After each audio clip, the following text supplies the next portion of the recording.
Oh, that's about it. Okay. Oh, hello. Okay. All right. We are going to start. Good morning and welcome to ISQED 2023. So last event we had physical was in 2019. And we had 3 years of virtual conference. I'm happy. This year, actually, committee suggested we should have a hybrid. We'll see if it's a good or bad idea, but there we are. And we picked this venue, which is kind of nice and cozy, right? All right, so let's see. Before I start, I want to go over technical sponsors, IEEE Reliability Society, Electron Device Society, and Circuit and System Society. We are in cooperation with IEEE and also in cooperation with HCM, Special Interest Group in Design Automation, SIGDA. The company is produced by International Society for Quality Electronic Design. I also want to acknowledge Synopsys has been a long-term sponsor of this event, and they're sponsoring the panel discussion today afternoon. We also have some financial sponsorship from Innovatech and Silicon Valley Polytechnic Institute, where I work. So mention that. Now we have, well, first of all, we got almost 20% more paper this year, which was good. So our committee has worked hard to put this program together. We have 2.5 days of event. Hi, Rich. All right. So today, we're going to start with keynote. We have 2 keynote talks. One was Professor Domenic Forte, University of Florida, and the next one by Dr. Prith Banerjee, CTO of ANSYS. And then we're going to break into 3 parallel sessions. So this is room A, okay? This is track A, and B is in Russian Hill, and C is Mount Davidson. So when we say A and B and C, and Zooms are also organized the same way, okay? So track A, B, and C. So we have a 3 parallel session, and then after that we have embedded tutorial in this room. Again, breaking into 3 separate meetings, and by afternoon we have a panel discussion on self-driving cars, intersection of AI and autonomous vehicles. So I highly recommend you guys participate in that panel. Tomorrow, similar thing, we have a keynote in the morning and followed by breakout sessions and also embedded tutorials. It works, yeah, okay, good. Friday is going to be half day, so hopefully we finish by noon on Friday so you guys can go sightseeing. All right. We were trying to do a tour or something, but we couldn't find any good company. Sorry about that. So you guys are on your own. Okay, what else? I just want to acknowledge the committee. Now we have a big committee, so I'm not going to go through all the list. You know, we have over 130 people in the committee. This is the name of all organizing committee members. I'm not going to go through all the names. Then we have 7 tracks, and in each track we have many members. So this is ICAP, which is Circuit Design, 3D Integration, Advanced Packaging. These are the committee members. We appreciate their contribution to this conference. And cognitive computing hardware and design, test, and verification tracks. Followed by electronic design automation tools and methodologies track. And emerging device and process technologies and applications. So what else? Oh, there's still more. Then we have hardware and system security track and system level design and methodologies track. And a special session, thanks to Hussein, which single-handedly, was able to take care of that one. And we also have work in progress for papers that are not really ready to be published yet. So see. Okay, I thought it's good to also acknowledge all the session chairs because committee members, many of them didn't show up, but session chairs have to be here. So I really wanted to highlight session chairs for this conference. These guys are actually the one that took responsibility and commitment to show up and moderate all the sessions, okay? And many of you guys already know those people because I send you their email ID many, many times. So this is pretty much introduction of the conference. Oh, there's still more best papers. So as I mentioned, we had many papers this year, 20% more, and the committee went through all the papers. And I'm happy to say that 2 papers got selected as best papers of ISQED 2023. So the first paper, do we have any authors from this paper? Anybody? No? Okay. All right, so DC model, a new method for assisting the analog circuit optimization. School of Integrated Circuits of Tsinghua University. Authors are, and excuse me if I'm mispronouncing, Yuan Wang, Xian Xin, Hak-Su Lu, Hyun Kim, Chen Kai Chai, Yu-Kai Lu, Zhengli Hua, Jinghao Zhao, and Zhuchang Yi and Yan Wang. Those are the authors of this paper. And we have a basically certificate of award for this paper. If any of the authors are present, please come up here. Oh, okay. They might show up later. Okay, the second paper is titled An Area Efficient Superconducting Unary CNN Accelerator by Lawrence Berkeley National Laboratory. And authors are Patricia Gonzalez Guerrero, Kylie Hodge, Nirmal Lendu Patra, Duru Tham Papovici, and George Giannakis. Any of the authors? Oh, okay. All right, please come here and I give you the certificate and we take some pictures.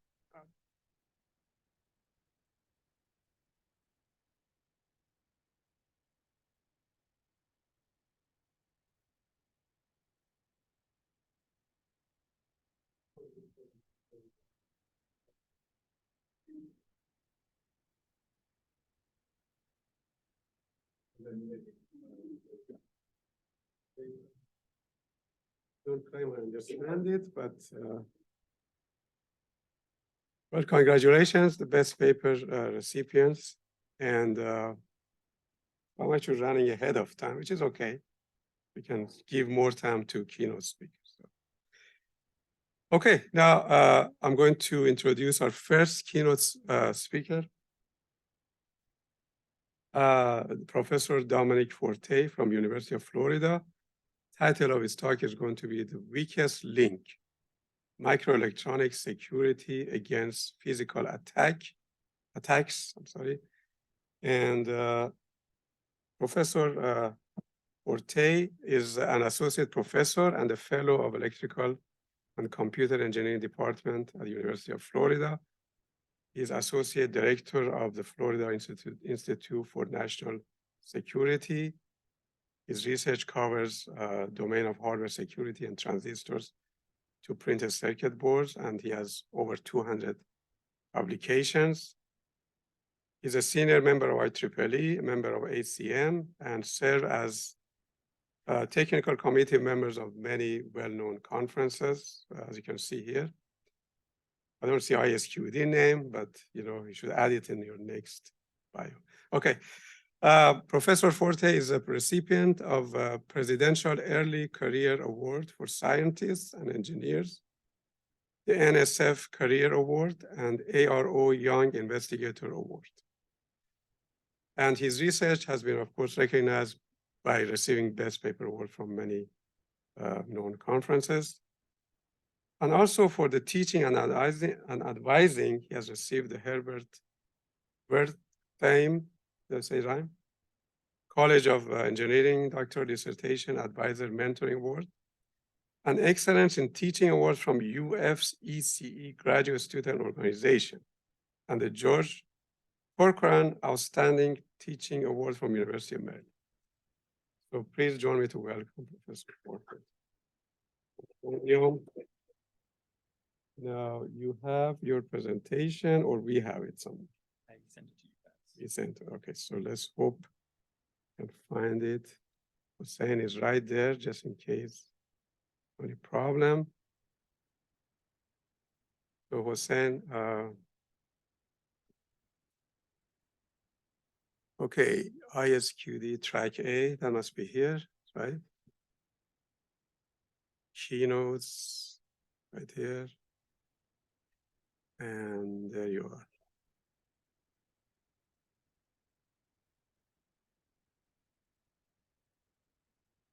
There you are, and I'm going to.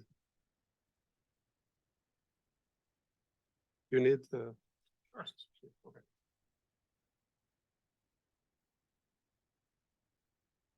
Okay. Good morning, everyone, and good afternoon and evening to anybody who's on Zoom as well. So welcome to this talk, and I want to thank, of course, for that nice introduction as well as the invitation to talk today. So ISQED, we know, stands for quality electronic design, and in the past few decades or so, that's meant power, performance, area, and to some extent reliability. But more and more often, security is coming into the conversation as well. So that's what I'm going to be talking about here today. So in the last decade and a half, the hardware security community has focused extensively on supply chain security. And this is due to globalization of the supply chain and the risks associated with that. So in design, due to the intense time to markets and the complexity of modern designs, they've been using, IP has been reused more and more. And therefore, we're relying on third-party IP vendors, which introduces risks in the form of backdoors and other things that may be included in these IPs.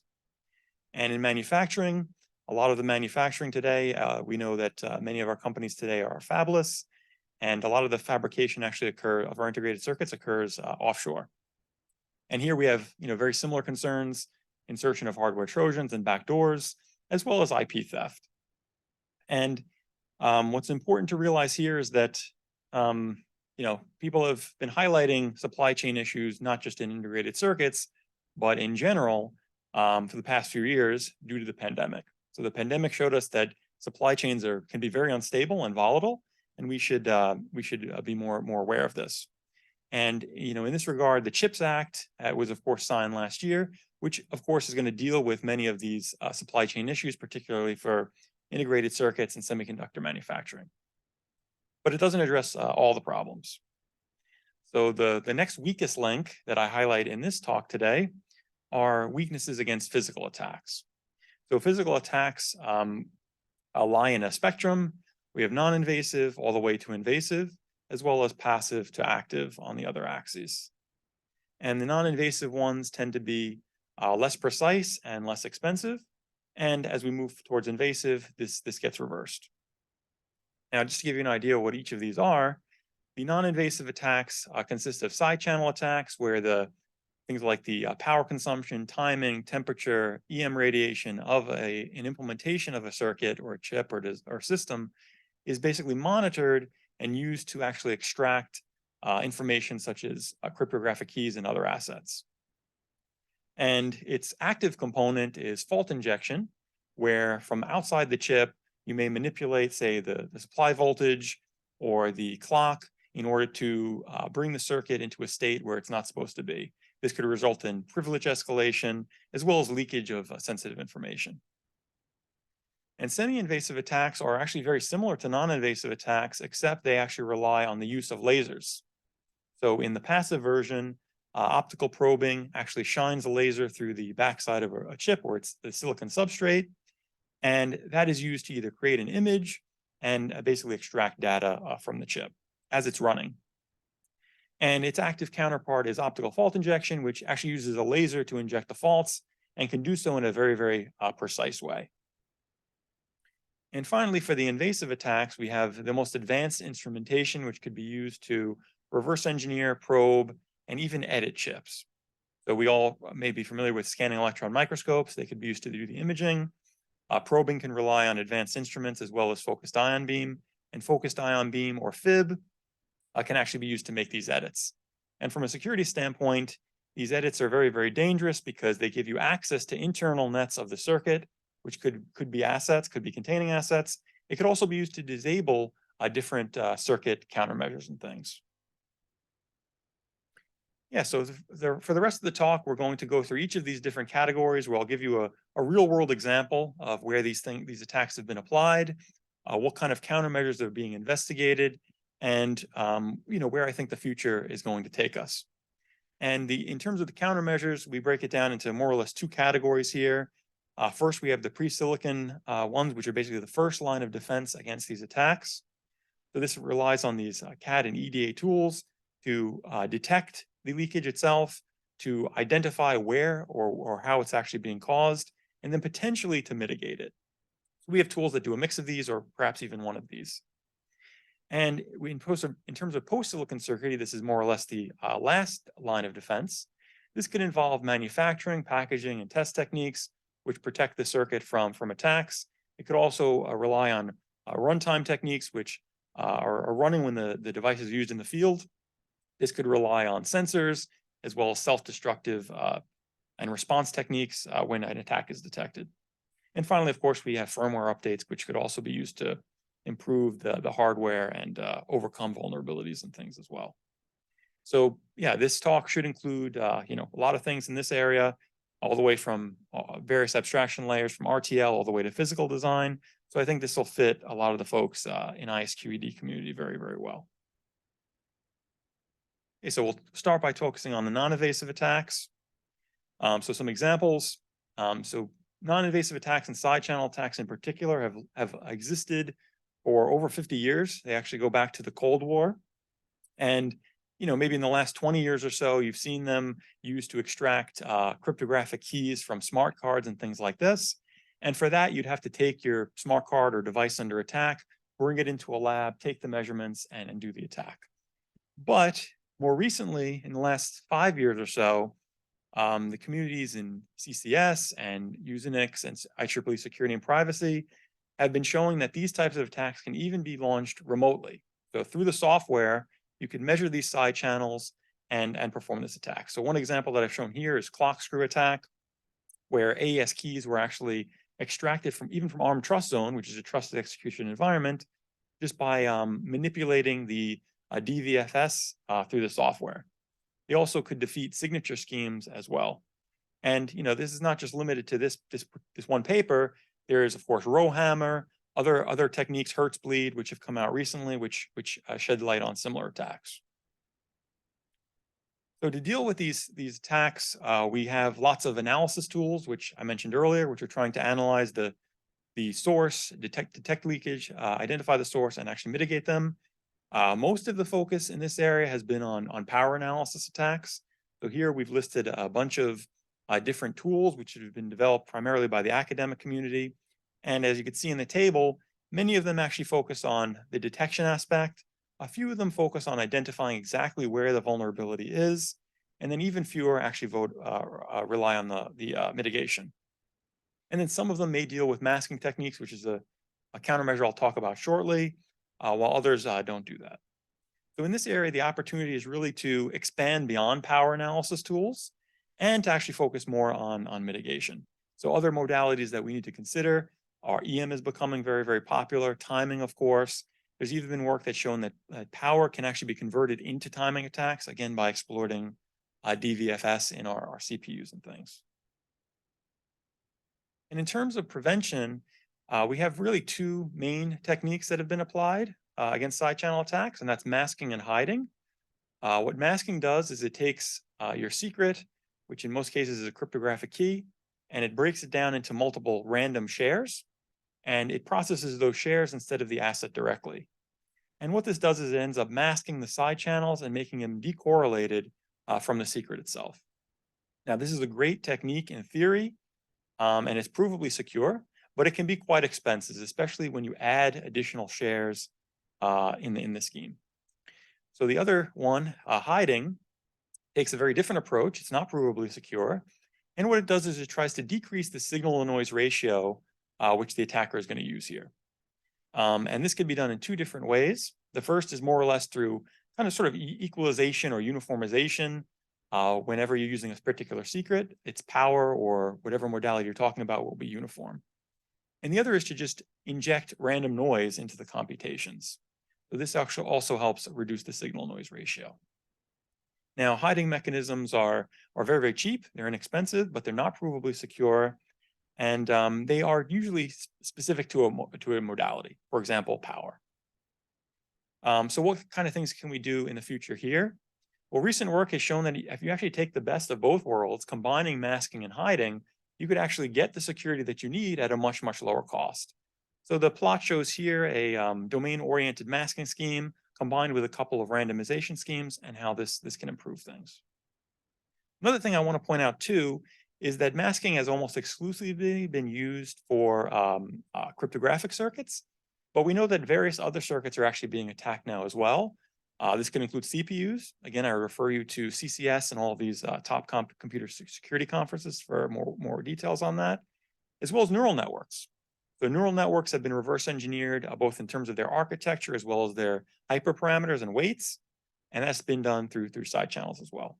So recently, there's been some work by ISQED' et al., who've been trying to address masking in neural networks. So we also have fault injection assessment tools as well, similar to the power ones. Here I've put them into this table. They rely on various different models for the fault injection, such as bit set, bit reset, and bit flip.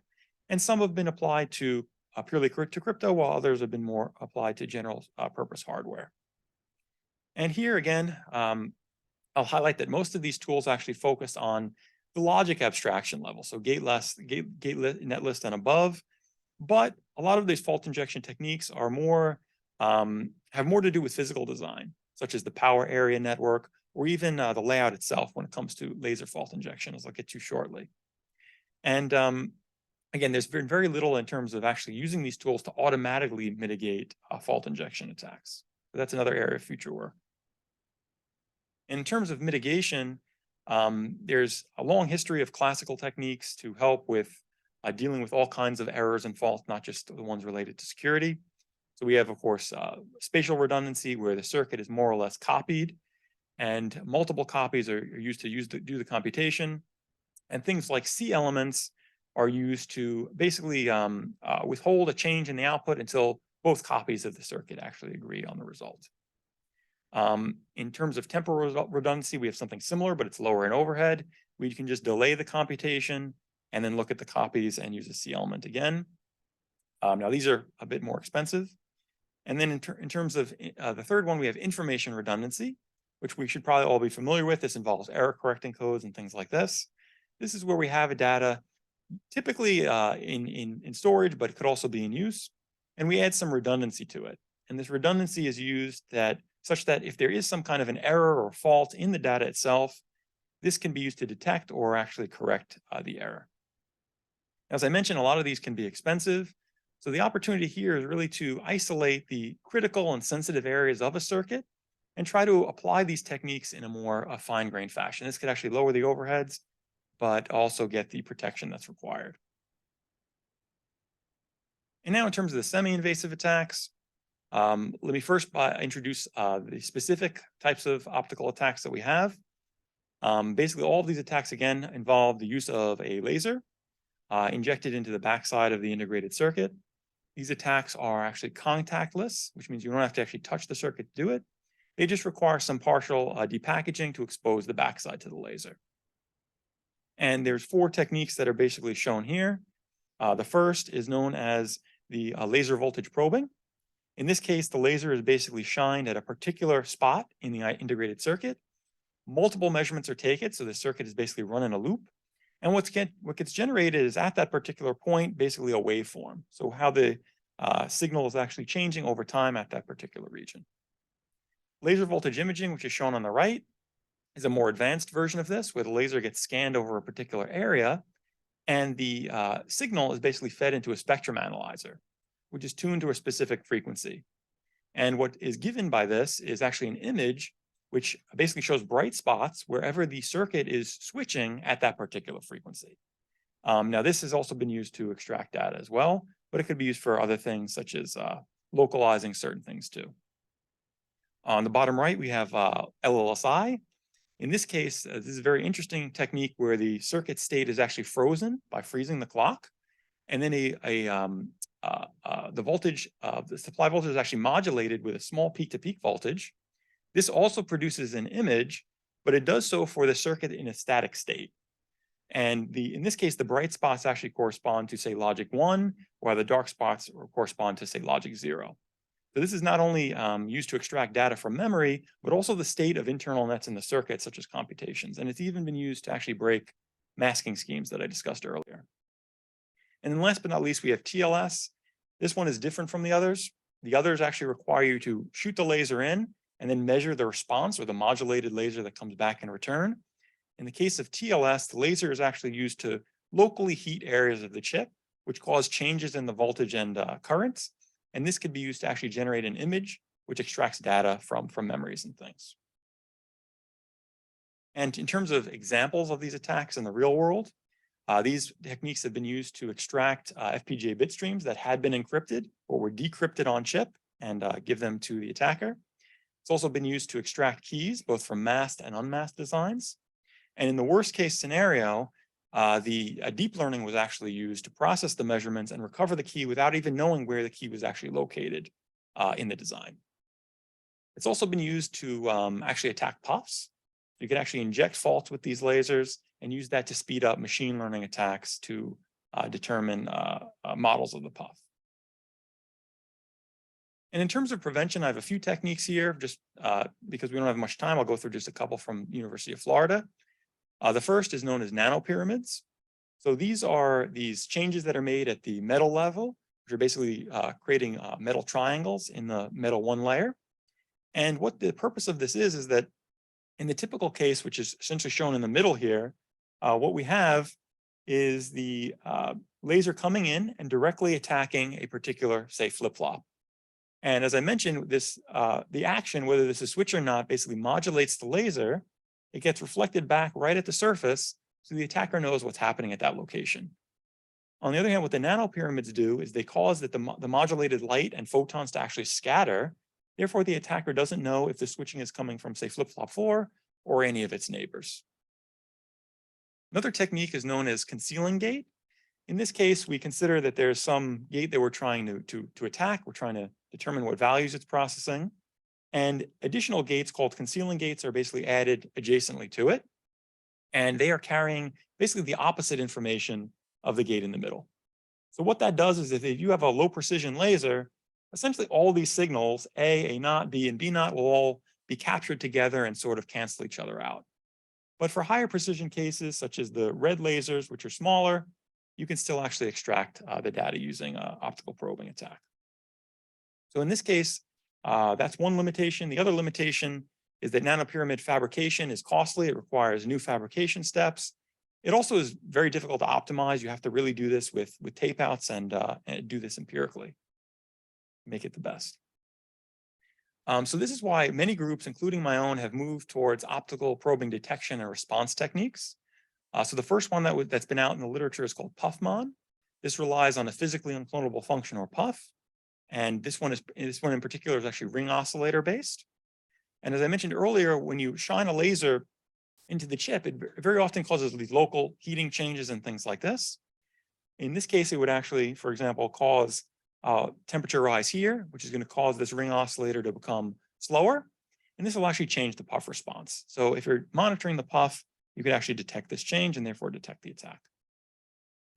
We've also developed a self-timed LLSI probing detector, which relies on detecting the clock freeze that I mentioned earlier, as well as the supply voltage modulation. And basically it takes these two signals. Once they're detected, it'll trigger an alarm, and that'll cause the chip to destroy its data. Now, the challenges with these, PUFMON has a lot of false positives, so temperature can go up and down for a lot of reasons on the chip. And the use of ring oscillators also causes a lot of power consumption, which is very, very wasteful in terms of overhead. In terms of our sensor, there's an analog design, at least for our initial modulation sensor, which is a little bit time consuming to make. It's not very, very portable. However, I'll point out that this afternoon, my student is going to present a better version of this, which is based on polymorphic circuits, and it's very, very low overhead. In terms of a pre-silicon laser fault injection assessment, there's been work across the spectrum in terms of RTL all the way to physical layout. On the left, I highlight one of our works, which is recent, called ISEC. This is a tool that basically analyzes an RTL or a netlist, looks at particular properties that a user specifies, and determines if those properties are violated. And one thing that's unique that we showed in our first paper is that we can actually model laser fault injection attacks as well, particularly those on finite state machines. Now that's again at the RTL level, but as we know, lasers are going to actually attack the physical design. So layout plays an important role here. So there's been a lot of work that actually uses these sensitivity maps, as you see here. So this looks at particular parts of, say, a standard cell or a flip-flop. And these locations that are highlighted in blue and red and purple are sensitive to bit flips, bit sets, and bit resets. Now, what we've done is we've basically taken these two tools, the sensitivity maps, as well as the RTL, and we've investigated finite state machines in this context where, based on the flip-flop locations, you could determine if this finite state machine is vulnerable to an attack or not. And what we found is some interesting things that if you use the standard techniques like binary encoding, one-hot encoding, those tend to actually be very, very vulnerable to fault injection. But if you take more redundant techniques that we've developed, I'll show you shortly, we can actually eliminate these vulnerabilities. Yeah, so here's a look at two of these prevention techniques. As I mentioned, the first is based on encoding. So you could take a finite state machine, and what we notice is that, again, when we take a normal finite state machine, we just have to inject, say, one bit flip to get to maybe a sensitive state, cause a privilege escalation attack. But if we re-encode the finite state machine and actually add redundancy to it, we could make it so that you actually have to inject multiple faults at the same time in order to execute this attack. And this is much, much harder for an attacker. And we could even make that better by, again, taking into account now the physical design aspects or the layout. So something that we can do is a laser has a sort of finite space where it operates. What we can do is actually split the state registers and split the flip-flops, move them around the design so that they're a certain distance apart. So one fault can actually not be injected in both of them at the same time. And in other cases, you could have two flip-flops that are co-located, which tend to flip, and that will cause a sensitive transition not to be taken. And we've done this for a variety of different models, again, bit flip, bit set, bit reset, and we've done the encoding and layout techniques for a variety of papers. Another student of mine is going to be presenting spread later today. And that's a technique which sort of takes this physical design approach, again, to prevent a laser fault injection on more general circuits. So here the opportunity is, again, to expand LFI assessment and prevention, specifically a combinational circuit. We focus more on sequential circuits to date. And finally, for the invasive attacks, we have lots of different examples.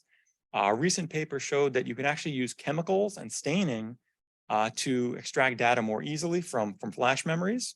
So once you do the staining and you do some reverse engineering, in the SEM, you'll see dots located where there's, say, logic zeros versus logic ones. And in optical images, you could actually see a change in the color of the thing being imaged. People have also used fibs to clone SRAM paths by making modifications to it, to probe things from the backside, as well as to modify security fuses and other things as well. And there's nothing really through the backside that's preventing these techniques from occurring. These fibs are actually very, very powerful. They can bypass anything. So people have developed these probing detection techniques.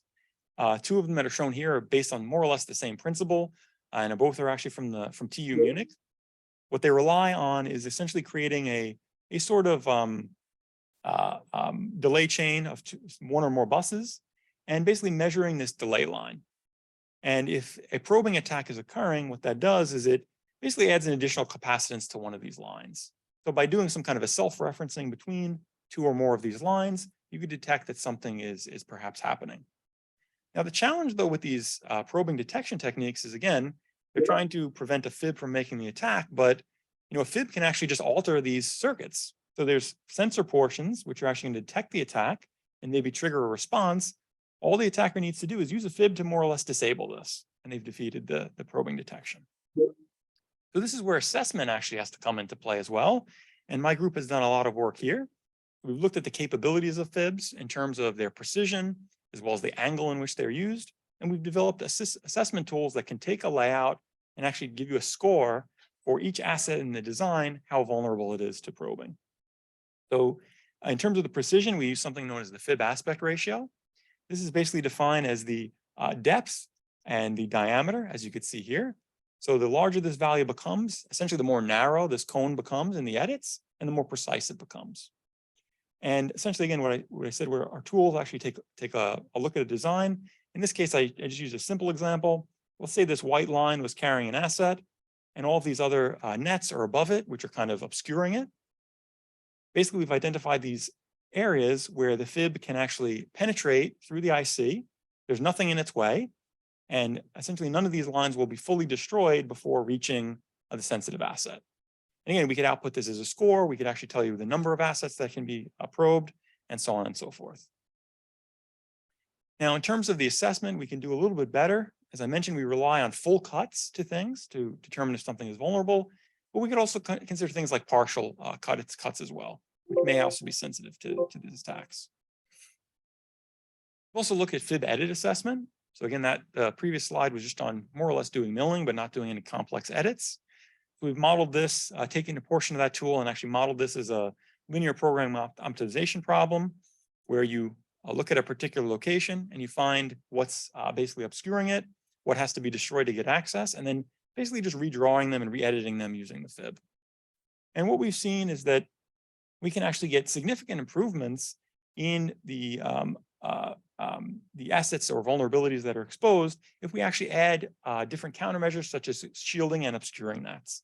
We can actually increase the edit complexity by as much as 4 times.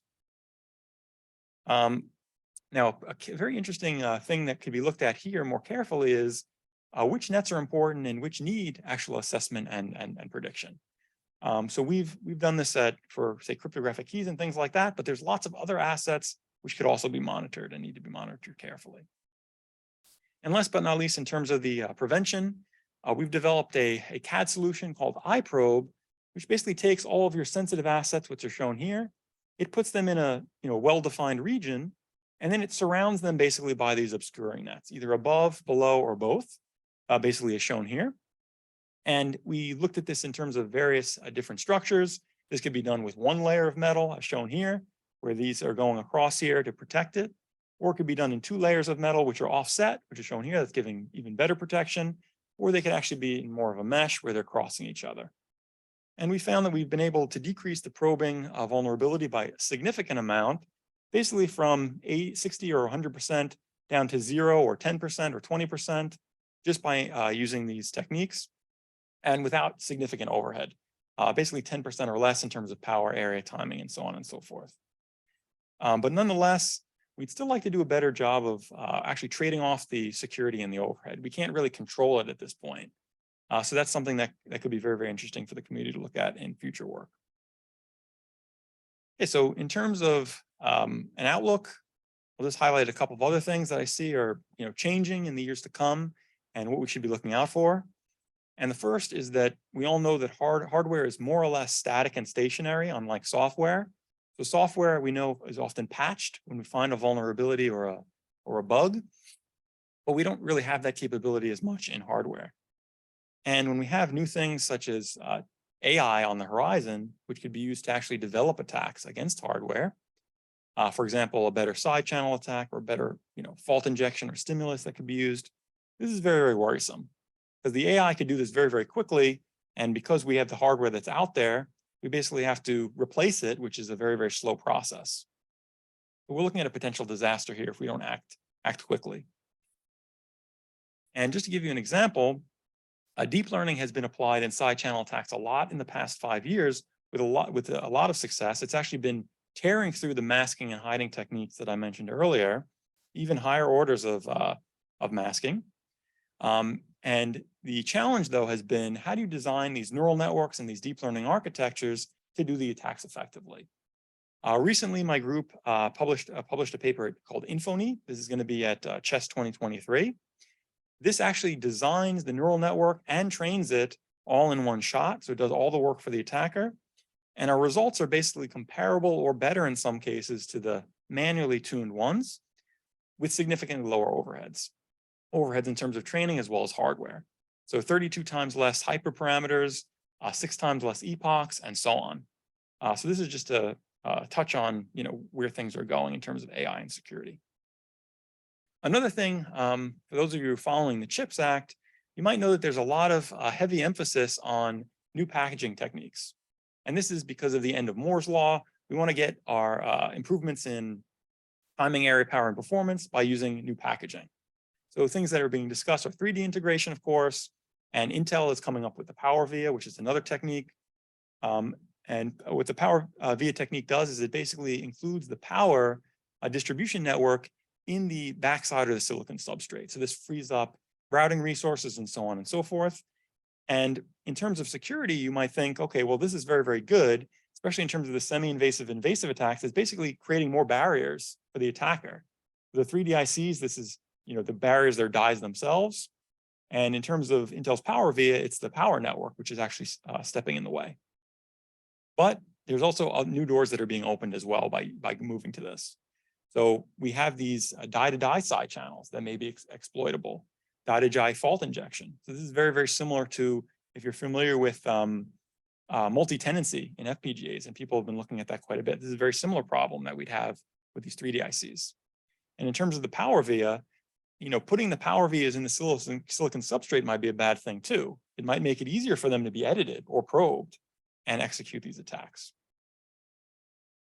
So where do I think the future is really coming? It's in adaptation of the hardware and updating the hardware as we go.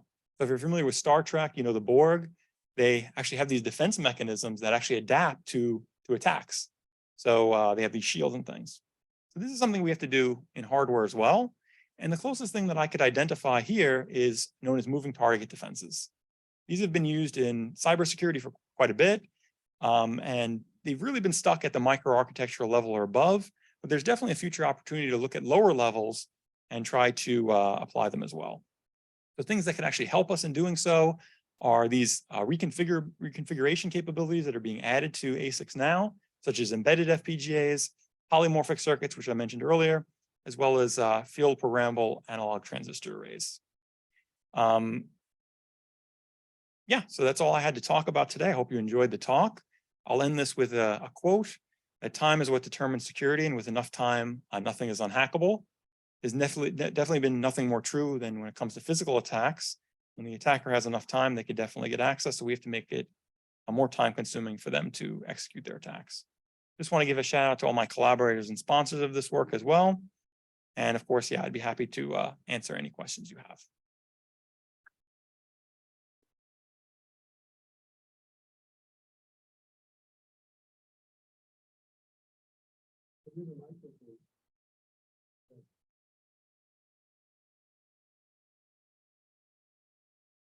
This was a very clear presentation. No question. Thank you very much. A second picture of okay. Yeah. There, can we have one picture here? Oh, there's a question. There's a question. Hello. Yeah, Dr. Forte, nice to see you after, I think, multiple years, but it was really great talk and you really covered really emerging field where we are going. So I think that is really a great insight for the audience here. One question I have, you talked about polypyramids, nanopyramids. So my question is, in what supply, like a whole design phase, where do you incorporate those nanopyramids? And another question, how scalable, considering our standardized 2D design cycles, how easily they are incorporatable in the, without changing too many things, so that I didn't look at the overhead of that method. Probably I was just rephrasing, but I hope I was clear. Thank you. Yes. Yeah, so great question. So I didn't go through the details of how we incorporate the nanopyramid, so that's why it's a good question. We did this in two different ways. One was actually in the silicon dioxide around the metal 1 layer. So we incorporate this metal to do this. Another way, which was actually better, is to modify the metal one layer itself just by adding, say, one more mask or one etchant to actually cause these pyramids to appear. So this is pretty low cost. It doesn't require actually any area overhead and no power overhead. Although, of course, by modifying the metal, that might change the reliability a little bit. This is something that we couldn't study. But that's really the main overhead. And yeah, incorporating it, you just incorporate it during fabrication, just with a few additional steps. Now we've been trying to, get somebody to actually fabricate this for us. Of course, fabs are not really amenable to actually changing their process at all. So we haven't had success yet, but we're still hopeful that maybe we could look at this at some point. So what do you think the possibility if we are going through like 3D integration, because we have, we can incorporate different kind of, so do you think that could be a possibility moving forward? Yeah, I mean, you could incorporate it into the substrates or between the die, as you mentioned. I think it would be easier because now that we're actually putting die and die together, it should be easier to put things, extra things in between them. And because we need to anyway modify the flow for the 3D integrations. Yep. Thank you so much.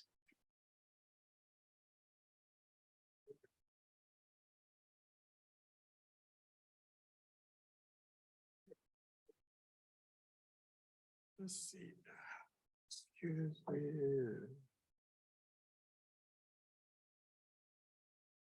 See if I can get my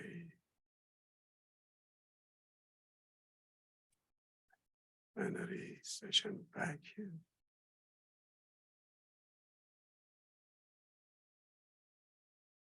Okay.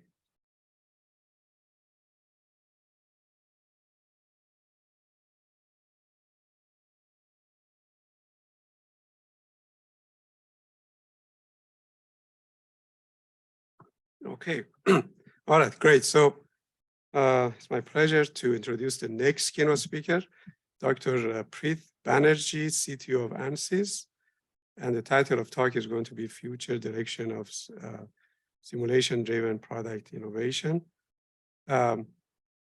Banerjee is a Chief Technology Officer at ANSYS, a leader in engineering simulation. Prior to that, he was CTO of Schneider Electric, CTO of ABB, Managing Director of R&D at Accenture, and Director of HP Labs. Previously, he spent 20 years in academia as professor, chairman, and dean at the University of Illinois and Northwestern University. Dr. Banerjee currently serves on the board of directors of Turntide. In the past, he has served on the board of Cray, Cubic, and Anita Borg Institute. He's a fellow of AAAS, ACM, and IEEE, and he received BTech in Electronics Engineering from Indian Institute of Technology, Kharagpur, and MS and PhD in Electrical Engineering from the University of Illinois, Urbana. So please join me to welcome Dr. Banerjee to the podium, and let me quickly see if we can find your presentations in this computer. The keynotes, there you are. There you are.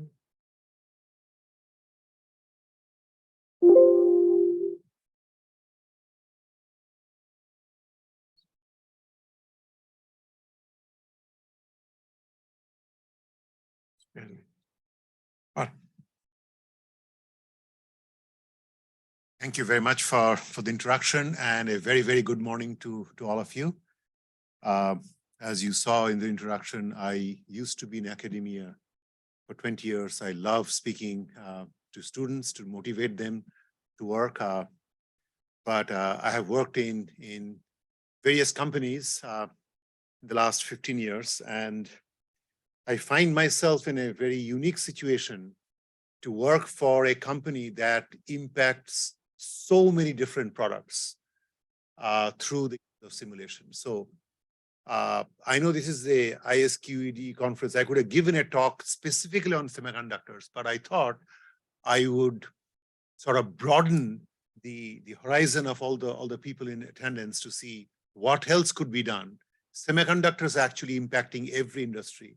If you look at the chip industry in the past, it used to be only for chip design from the companies like Intel and AMD and Broadcom, Qualcomm, but increasingly, as was mentioned in the previous speaker, right? The IC chips are being used for the automotive industry. The Teslas of the world are making their own chips, right? The aerospace industry, the data center designers, right? They are building their own chips rather than buying chips from. So I would like to kind of talk about the use of simulation-based product innovation. I mean, it's a fairly broad presentation. So the background of this is many years ago, right? When people tried to do a new product, right? So let's imagine you are Airbus or Boeing and you're trying to invent a new airplane, right? And you have a new wing design that your engineer has thought of. If you make your wing this shape, maybe the plane will fly faster. So prior to the use of simulation, what people used to do is to design it on using a CAD tool, that particular wing shape, and create a clay model of the wing shape. Put that clay model inside a wind tunnel and have wind go at 600 miles per hour to see if that wing will lift or not, and at what angle does it stall. So, well, it's not going as fast as I thought. Sorry, wrong design, redo the thing again. And each time you do it, it's like $10 million in a wind tunnel. Or in the automotive industry, you're designing a new car and you say, well, will the car, if you have a car crash, will the driver still survive, right? And I'm sure you've seen videos of these car crashes that cars from, say, Toyota or GM or whatever are banging at 60 miles per hour against something, and they put a dummy inside that car to see if the dummy will save or not, right? Each time you do that, it's $1 million. Very expensive, and it takes a long time. That's where simulation comes in. Now, it turns out that the world around us is governed by the laws of physics, right? So if that physics is, say, fluids physics, it is governed by Navier-Stokes equations. If it is electromagnetics physics, it's Macros's equations. You can actually model that physics very accurately and then say, instead of doing that wind tunnel testing, you simulate that wing shape within simulation and try all different versions of the wing shape and say, this is the wing I want, and maybe only do a prototyping of that wing. This greatly accelerates the time to R&D, the time to innovation, and the cost. And it really enables engineers. So in the 21st century, simulation is being used a lot in various industries.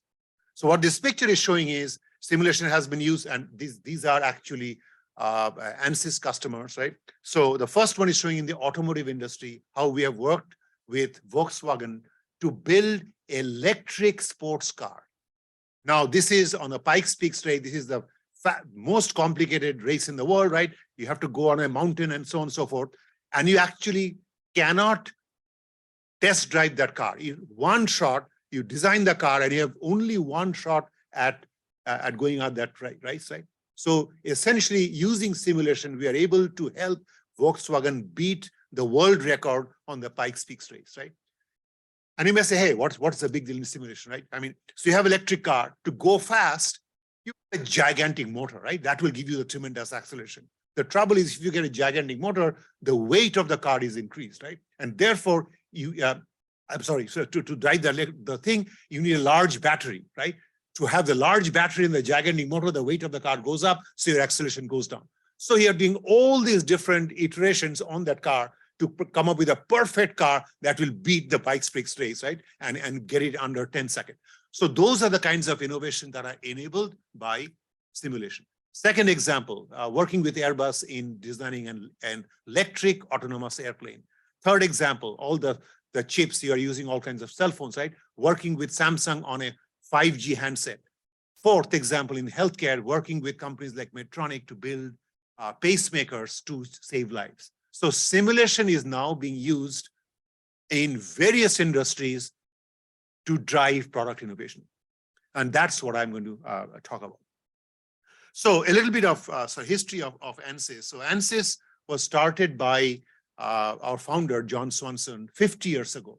And he used to work for Westinghouse Corporation. And Westinghouse was building nuclear reactors, right? And they were doing literally reactor design with hardware innovation. Here is a nuclear reactor. Well, if you did this and so on, then there would be no accident, right? And so they build that nuclear reactor and they test it and so on. And it's obviously very, very expensive. So John goes to his manager and says, you know what? If I could use finite element analysis, I could write a software to design a better nuclear reactor. And his manager said, no, we are not in a software company. We are a nuclear reactor company. Go back. Now, most of us would just say, got really depressed, go back home. So I had this great idea and not do anything. But he left Westinghouse, founded ANSYS, and this is why we have an absolutely tremendous company on sort of simulation-based product innovation. So it started with structural simulation. Then we moved into fluid simulation with the acquisition of Fluent. Then we went into electromagnetic simulation with the acquisition of ANSYS. Then we went to semiconductor simulation with acquisition of Apache. And so over the years, we have grown in different types of physics. And we have more than 40,000 customers in different verticals.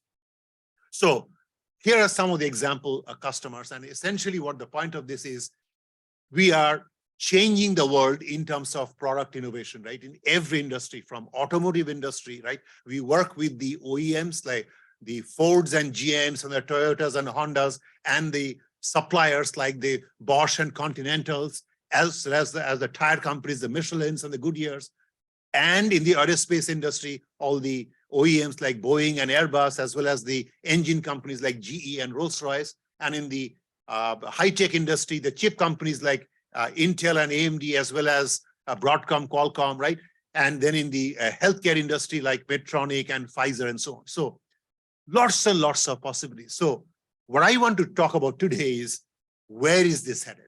I just want to give you the business context.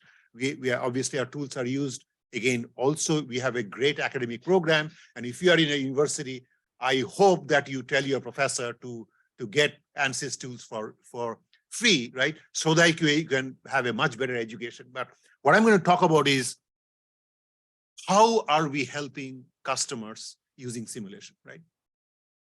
So it turns out, as I mentioned earlier, the world around us is governed by the laws of physics, right?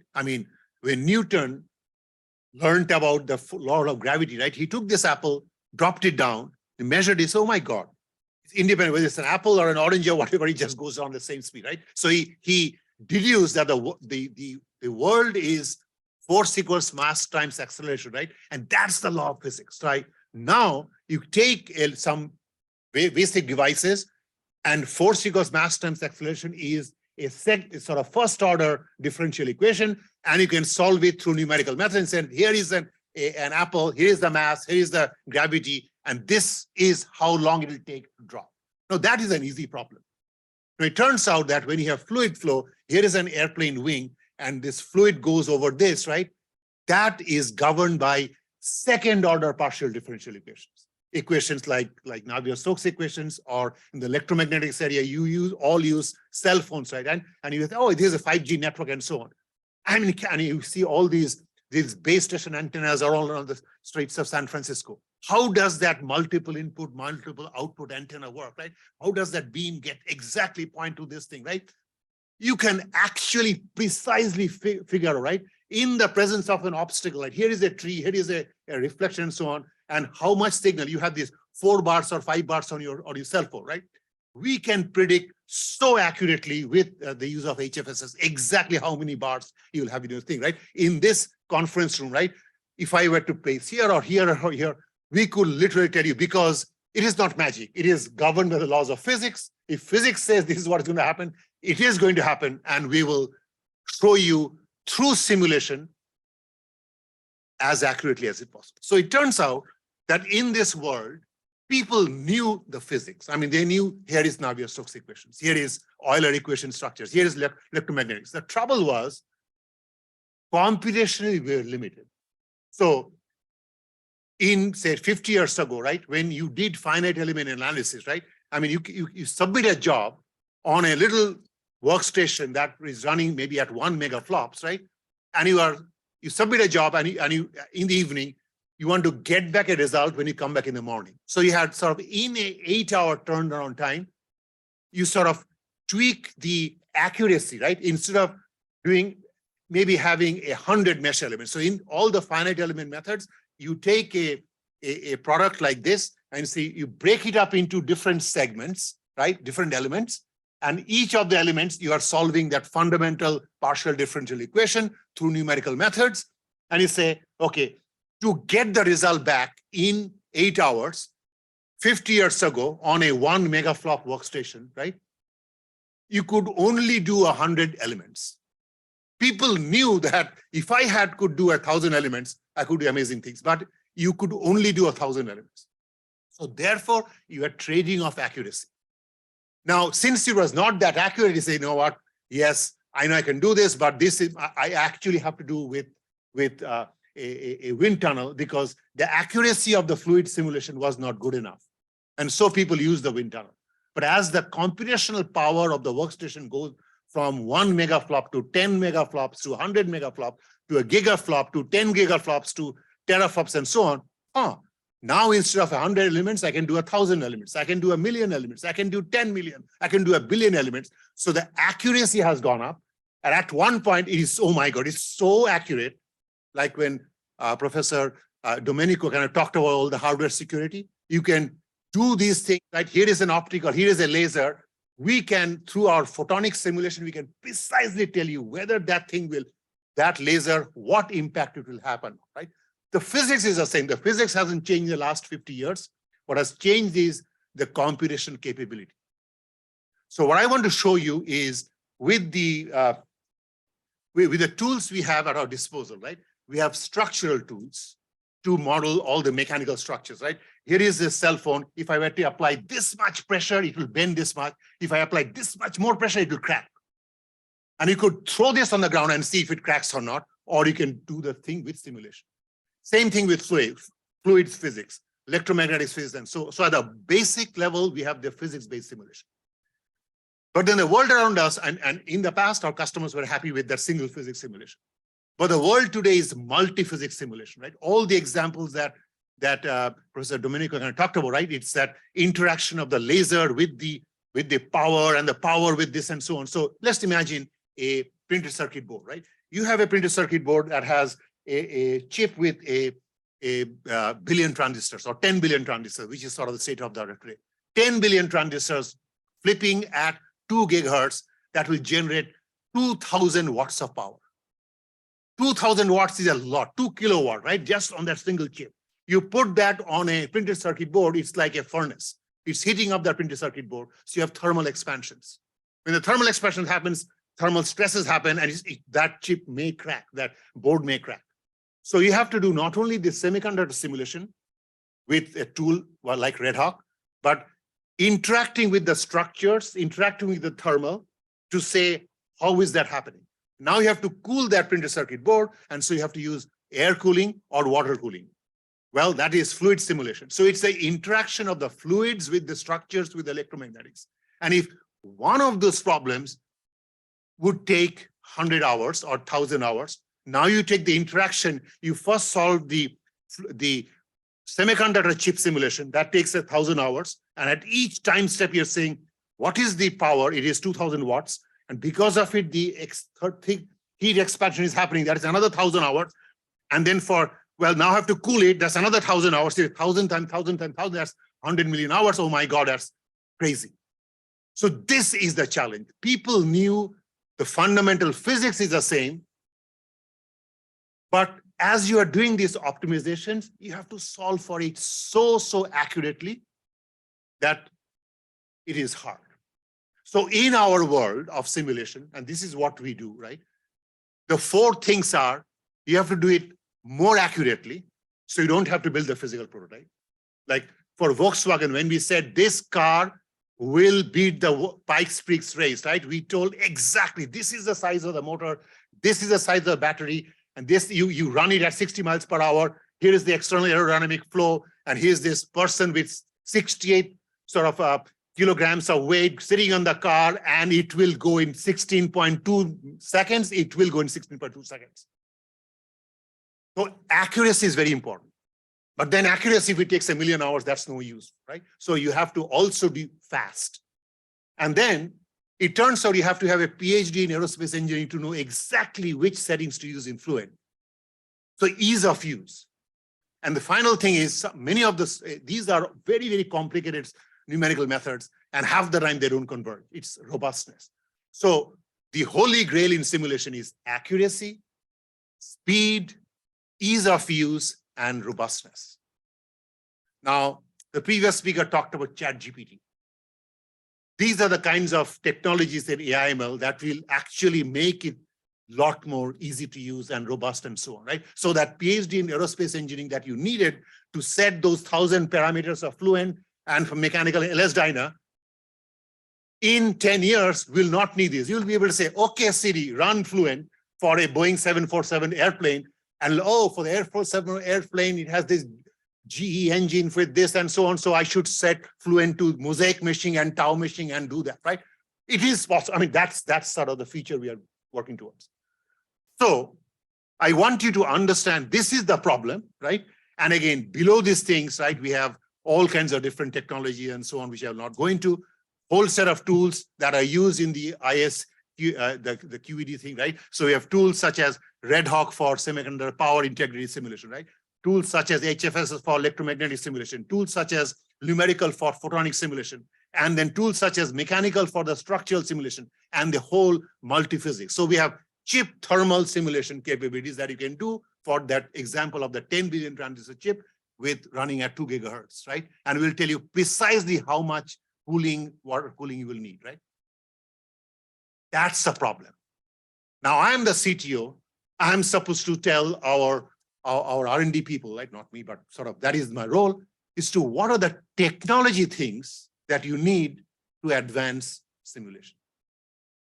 So that's what I'm going to talk about. The future of simulation-driven product innovation through 5 technology pillars. And it's an absolutely amazing journey. By the end, I would say, oh my God, I'm going to work for ANSYS.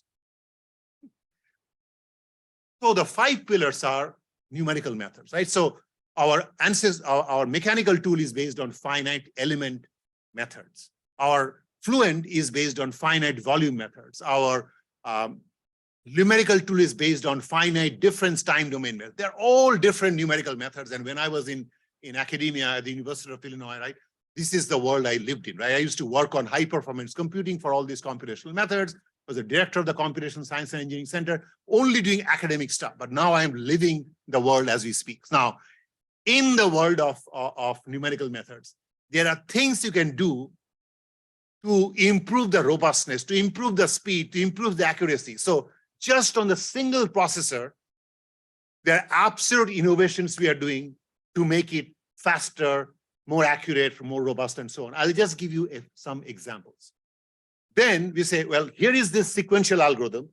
Let me speed it up with high performance computing. And there are all kinds of HPC, like shared memory, message passing, GPUs, etc. So we are doing it.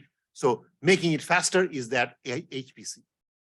AI learning is this fantastic technology that I'm sure everybody is looking at, right?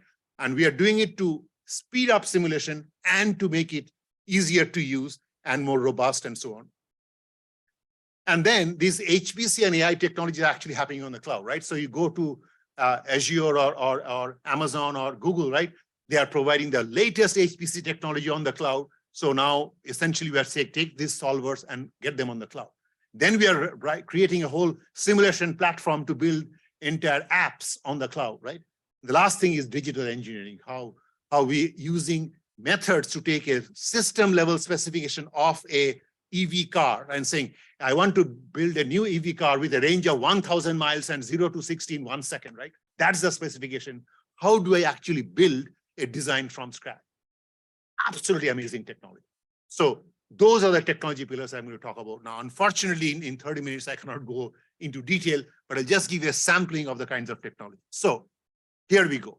First pillar, numerical methods. So again, a lot of work has happened in numerical methods, right? People are saying, you use this thing and you mesh it with 1,000 points, or you mesh it with 10,000 points, or you mesh it with 100,000 points. Well, in the past, the user had to go in and manually say, use 100,000 points or 100 million points and so on. And then they say, oh, the accuracy has gone here. What we are doing is adaptively, automatically setting the sort of mesh sizes and so on, and the trade-off between quality and the different types of methods and geometry. And we are actually looking at very complicated geometry, all kinds of adaptively in the mesh. We're looking at smart crack growth, right? And what is that? Why is that important, right? So this particular my cell phone, right, is a one connected device, right? But if it cracks, so you can model it through CAD, you can model it through all the meshing that you do, right? But when a crack happens, it becomes disjoint. I don't want to crack my phone, but basically you can imagine, right? This used to be connected, but it's no longer connected. So you have to do new meshing, new CAD, all kinds of stuff. So what we can do is we can do smart crack propagation. You live in San Francisco, right? You're driving on Golden Gate Bridge. Suppose there's a 6-inch crack that has happened, right? Well, this 6-inch crack with 1,000 cars, it will grow to maybe 12 inches in a month, right? We can predict it accurately through simulation. ICME, right? All these mechanical things, right, have fundamentally they're working on atoms and molecules. So we go back to the atoms and molecules and find out the tensile strength of steel to drive the macroscopic parameters of steel and so on. So all kinds of technologies in the what is called advanced analysis methods.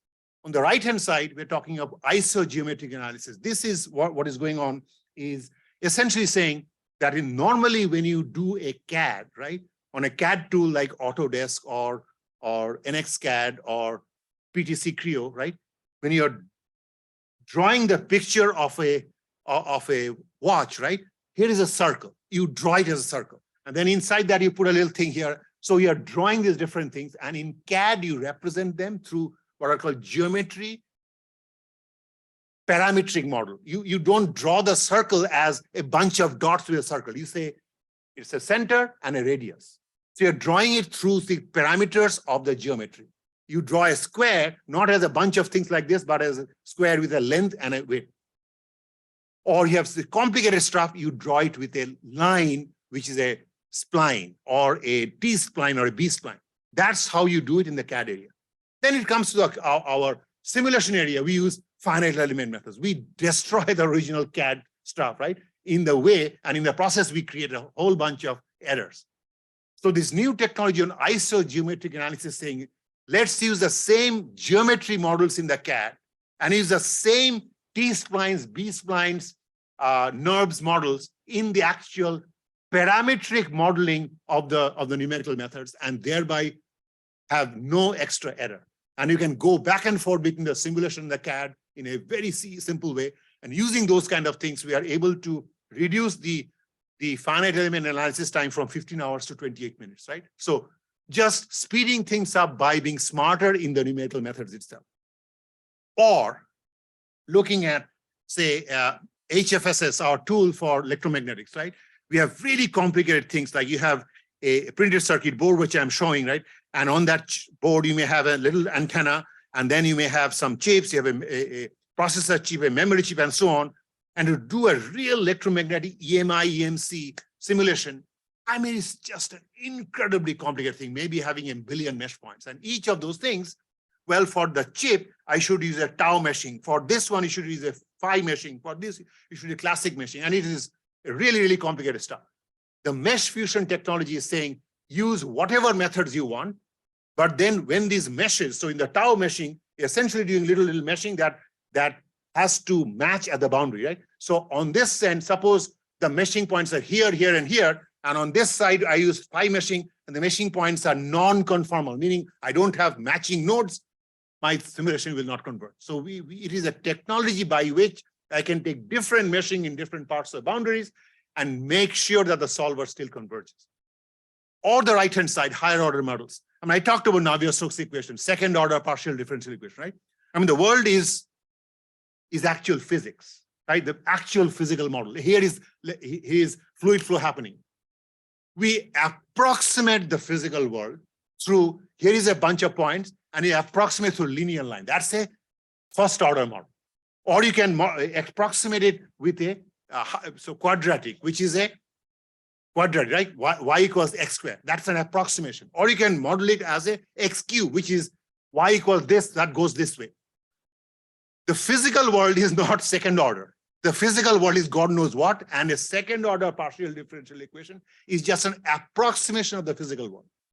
So then we said, hey, what about higher order? What about third order differential equation? So instead of doing d squared y by d squared, you do d cube y or whatever, right? And all kinds of crazy things, right?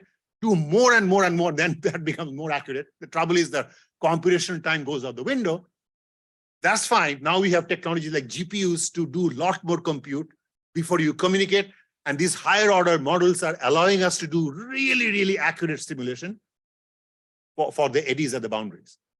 So the point of this is to show that we are using a whole bunch of tricks in just a single processor algorithm to make things go faster, more accurate, more robust.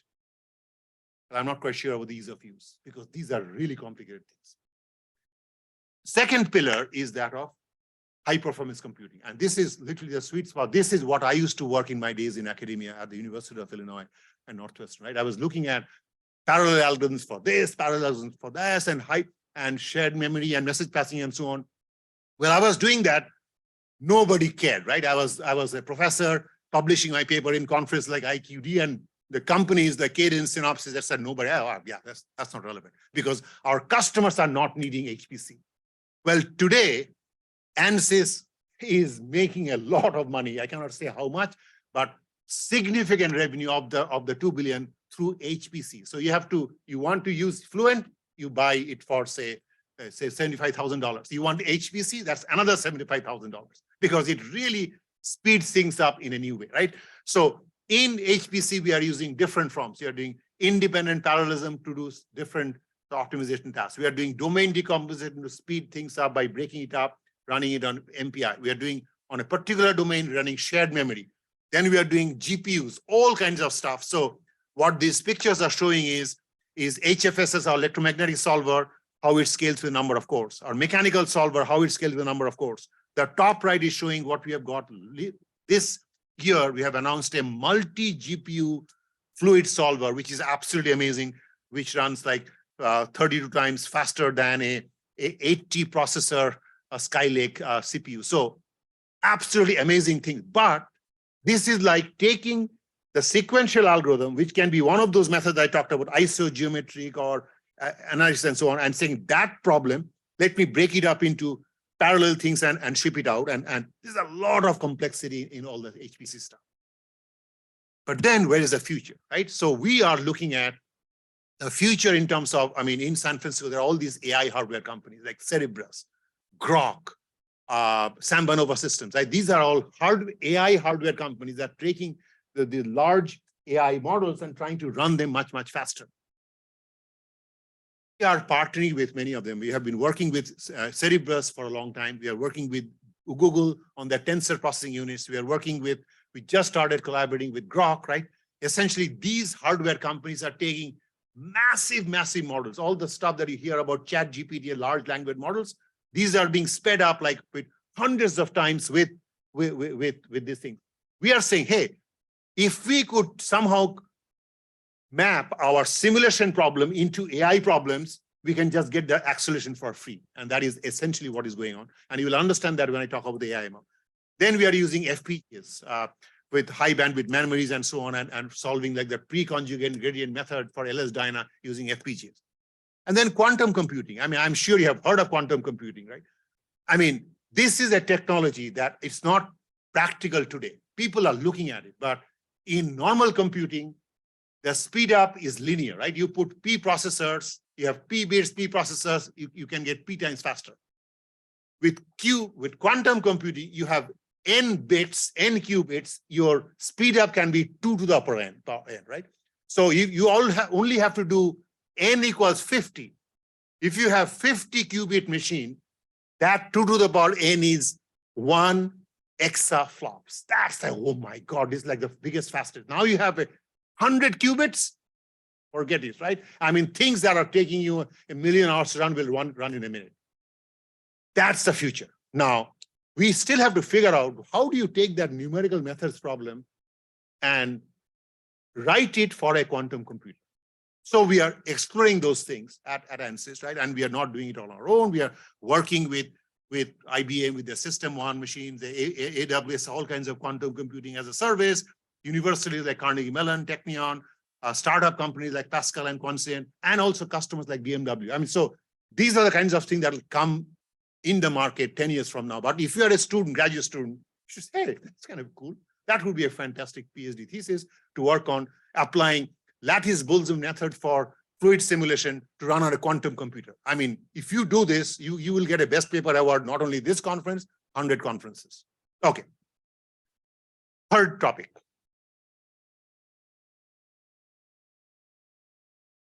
5 more minutes left. AI/ML. This is an absolutely cool technology. So what in AI/ML is basically, how do you teach a kid how to ride a bike? You take the bike. I have a 3-year-old granddaughter. I'm trying to train her to race. So the human mind sees things. Here's an example. And if I do this, here is the output. You give it another example. Here's an input. Here is the output. And you train this on these neural networks. And Domenico showed some pictures of those neural networks and so on. And I think you all know AI/ML is being used in every field, right? When you say, okay, Siri, do this, right? Or you do this automatic recognition of cats and dogs, or the DALL-E, this thing from with ChatGPT and so on. All these things are being done by AI/ML. So we asked the question, hey, can AI/ML be used in simulation? And the answer is yes. We can do it for solver acceleration, speed things up by factors of 100, 1,000, or automatic solver settings. Within that, we have a whole slew of techniques, bottom-up methods, top-down methods. So the top-down method is saying, here is a black box solver like HFSS for electromagnetics or Fluent for fluid mechanics, right? Fluid dynamics. And just solve it for this initial condition, boundary condition. Here is the output. Train it for this one case, train it for the second case and the third case and 1,000 cases. And the 1,001st case, instead of running numerical methods, do a table lookup. Lookup of what the neural network says. And does it work? Yes, it does. For certain cases and so on. Then we have techniques called reduced order models, and of course, ChatGPT. I mean, we are looking at large language models to really make this, as I said, okay, Siri, run Fluent for us. And it's not just Prith just talking about it. We have got AI-enabled products across the whole suite, right? In terms of an ML for optimization flow for OptiSlang, right? So we have a tool called OptiSlang that does design optimization, and you can do thousands of different designs. And the first 100, and this is how we used to do optimization of what is the perfect shape of this cell phone, right? Run it for width of 6" by 4". Well, I don't like it. 7" by 5". No, I don't like it. 8" by 9". No, I don't like it, right? You do the 1,000 different designs, and the one design is the most beautiful design. That is how people do product innovation. Now, it turns out, as you're scanning through those 1,000 cases, you can use AI/ML. That is what we do with OptiSlang. And the first 100 cases, train the AI model. The remaining 900 cases, instead of running HFSS, run this neural network. So, whole bunch of technology on AI. And then we have got in the domain of our semiconductor tools, right? All our set of the RedHawk-SC. RedHawk runs on a Seascape platform, which is a highly scalable software platform that does all the multi-physics, multi-domain simulation, leveraging AI and so on. And we do it for chip sort of power analysis, for electrothermal analysis, for sort of electromagnetic analysis and so on. And a whole bunch of technologies that we have leveraging sort of HPC and AI/ML for chip kind of problems. Fourth pillar is that of cloud and platform. Now, I'm going to accelerate now because essentially all the technology I talked about, right? So in the past, and I used to serve on the board of Cray, the supercomputer company. And Cray was always struggling. Hey, here is the company, Honeywell. They bought a Cray for $10 million today. But then since it's so expensive, they don't buy another Cray for 5 years, right? So yes, it was the fastest supercomputer in 2023 when they bought it. But in 2024, it's not as good. 2025, it's kind of an old. 2028 is a super old machine, right? By the time we have got 5 generations of AMD sort of Zen processors coming through, right? So the good thing about the cloud is it's up to the cloud providers, the Azures and AWS to keep the latest HPC, right? Latest processors going, and you just rent the computing on the cloud and get the maximum speedups. So we at ANSYS are working on 2 different models. You bring your own license to the cloud and a cloud native SaaS kind of a thing. And then using that, we are building an entire platform, taking all our solvers, providing a Python interface to our solvers, and having our customers write apps, workflows for different application areas for, say, electromobility or making sort of cell phone designs and so on, completely automatically. The last thing is digital engineering, and this I will not have time to go into, but it is an absolutely amazing thing, right? So in the past, people used to build, like as I give the example, here is a Tesla car that I want to build with a 1,000-mile range and 0 to 60 in 1 second, right? That is a specification, starting from the high-level specification, and that it has to drive through the streets of San Francisco or the streets of Mumbai, right? That's the requirement. Now build me an electric car that will do it, right?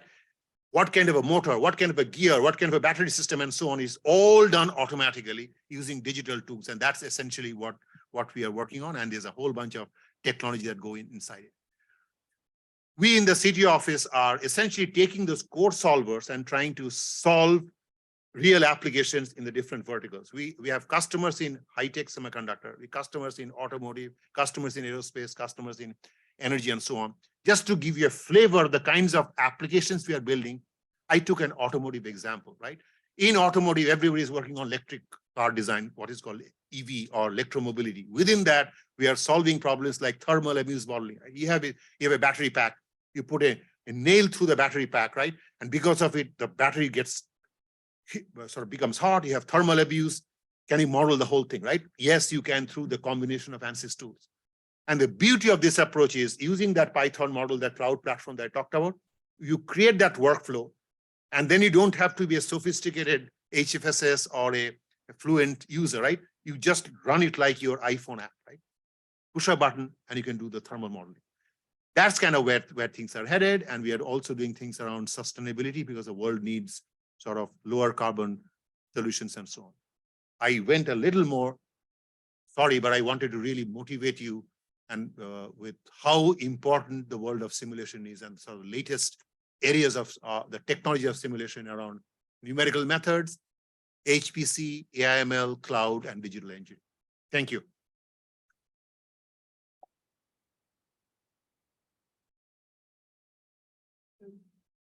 Yeah, Mr. Banerjee. Yeah. Yes. So it was a very exciting and very forward-looking, presentation, and a lot to learn. And ANSYS is enabling a lot of future technologies by providing this simulation platform. So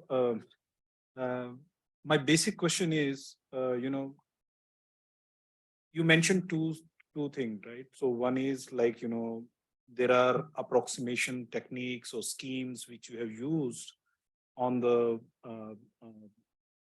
physics to really do the convergence actually in all the models or whatever simulation we are running, and plus the high performance compute platform, which you are leveraging actually to really solve those. So my basic question is, I have basic two questions. First question, how it is different on the first part of it, how it is different from existing simulation platform, which I know, like, COMSOL is one where, you do, and you have a MATLAB also, it does some things actually. And second, when you deliver this, right? So is it like to the customer, is it like you deliver the complete platform where, you even give the FPGA and GPU, or it's more like enabling that parallelism actually in your tool set so that they can use their own platform? Let's say today companies are using AWS or Microsoft clouds and all those things, right? So what's your take on that? So there was not one question, there were 10 questions in there. And no, but it's a great, good discussion topic. So let me parse it and sort of at a high level. So you're right. I mean, the simulation area has been around. So ANSYS is not the one who was invented simulation, right? It has been around for 50 years. But it turns out that ANSYS is a company that just focuses their entire energy for the last 50 years, 100% on simulation, right? So you have companies like Dassault and Siemens that do CAD and PLM and simulation. So simulation is one of the things that we do. We only do, our 5,000 engineers are only focused on simulation. So there are car companies. I can say, hey, I can have a Hyundai, I can have a Ford, you can have a Mercedes, I can have a Maybach, right? You can have a, would like to say that we are the Maybachs, right? We are the absolute gold standard in simulation. None, I mean, people compare the quality of the simulation. Oh, but have you checked it with HFSS, right? How are you as good as HFSS? So along with that accuracy and the fact that it is a Mercedes, right, comes the price. So we are not cheap, right? So it's not like, oh, we'll do this and you want something in order to gain market share, we'll just discount it. No, our tools are $100,000. And if you don't want it, go and buy the other tool, right? So there are other tools that exist which are cheaper, but they're not as you in Fluent. Fluent is the #1 fluid solver, right? I mean, there's obviously Star CCM Plus and EXA from Dassault and Siemens, or in say mechanical, we are ANSYS mechanical with this Abacus from Dassault, and there's Nastran, but we are the gold standard. So that is your answer to COMSOL, etc., right? I mean, there is a price point at which people will buy a Hyundai or whatever. I'm not saying who is what. I'm just saying this is where the things are. So given that, and this is why I said, right, that the 4 things are accuracy and speed. People want both, right? If you want more accuracy, unfortunately, in this world, people thought you had to do more mesh points. And what we showed with these numerical methods pillar is, no, there are crazy things like isogeometric analysis, which is using the same CPU, but we are getting the speed up from 15 hours to half an hour, right? So we are exploring all those different things. Do other companies have it? No, they don't, right? Because we are just focusing on this thing. But then there is a limit to your sequential algorithms, right? I mean, you can try whatever, this numerical method will just require that much stuff. You have to do 1,000 hours to compute. How do you take that and bring it down to 100? Well, use a 1,000-way parallelism. Now you may think that it's like 1,000-way parallelism. You have like, give it to different people, 1,000 people, and it'll work. It doesn't work. I mean, it is hard to parallelize. I mean, this is what I used to work on when I was in academia. So the HPC is the brute force way to take a problem, chop it up, and try to get sort of scalable parallelism. That's the brute force way. The AI way is saying, it's like an orthogonal to numerical methods. I'm using neural networks to get things trained. And when it gets trained, it runs it very fast, right? The trouble with the AIML is you train it with rectangular cell phones, rectangle cell phone of 3 foot by 4 foot, 3 foot, it works. You now give me a shape of a cell phone that looks like a key. It has not seen that before, so it cannot work, right? And that's the challenge of the bottom-up, the top-down method. The bottom-up method that we are doing is saying, I don't care whether you have shown me a circular phone or a rectangular or a triangular phone. I will go to the bottom-up, means I will really go to the bottom of the physics, which is fluids physics, and we'll understand that, and I will even solve that with the AIML. So that's the AIML. The cloud part is saying that all these AIML techniques and cloud parts are actually happening on the cloud, right? You go on Azure ML and so on. So the latest technology on the cloud. So rather than buying your own software, own platform, even the FPGAs, right? So you will not buy a FPGA board, right, to accelerate your stuff. And that is not easy for us, right? All these FPGA files are showing up in the cloud, right? That's why sort of Microsoft is doing this thing, right? That's why Intel acquired Altera and AMD acquired Xilinx and so on. So these FPGAs will actually show up on the cloud, because on the cloud, you will have an Intel processor or a AMD processor or a NVIDIA GPU or so you name it, I want this, push. What we'll do is our ISV will, depending on the user's needs, it will run on that thing. And at some point in the future, there'll be quantum computing. AWS already has quantum on the cloud, we'll provide it. So this is how we are trying to get on the journey. It's a very long answer to a long question. Yeah, thank you. Yeah, I'll be here during the break, so I'm happy to answer questions. Thank you. Okay, well, we're going to break out into sessions now. Oh, that's right. Want to take some pictures? Yeah. Pictures maybe where? There's fine.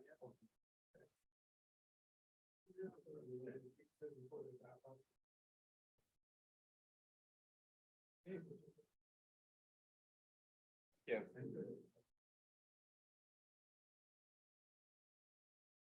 Okay, we are going to break into a breakout session now. This is session A.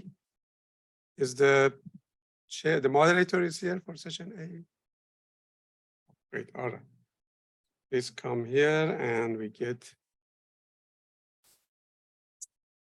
started on this.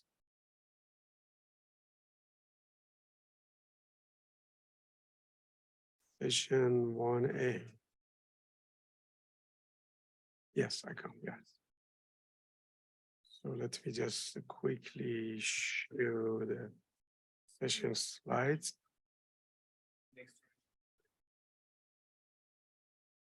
That is all ready for you. So that's the slides and the papers are there too. Oops. What was that? I want it. Do it. Yeah. Minimize this.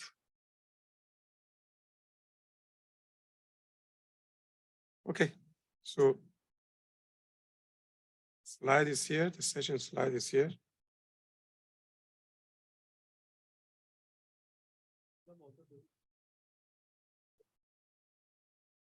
I just opened it up. What happened to the sessions? Session slide. A. Okay. Let me quickly have.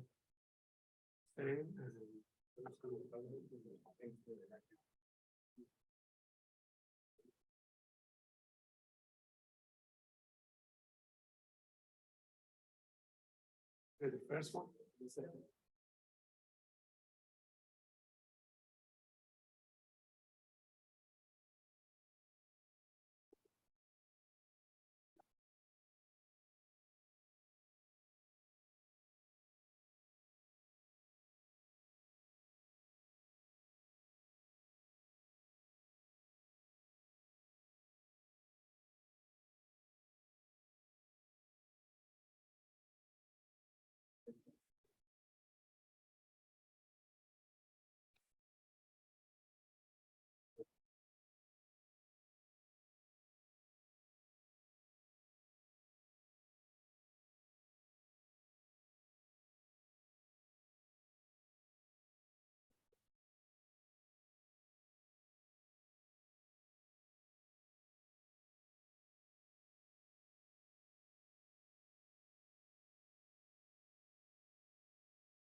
So there is one talk. There is one of the talks is recorded. I think it's in the drive, right? Yeah, it's right there. Did you find all the, see all the presentation? in Yes. Okay, it's in that folder. In that folder called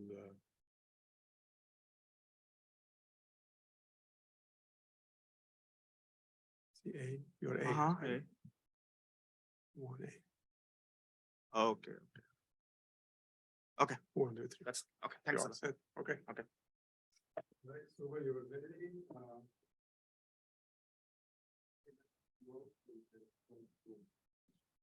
Yeah, I think I'm ready. You are ready, right? Yeah. So, are we recording this?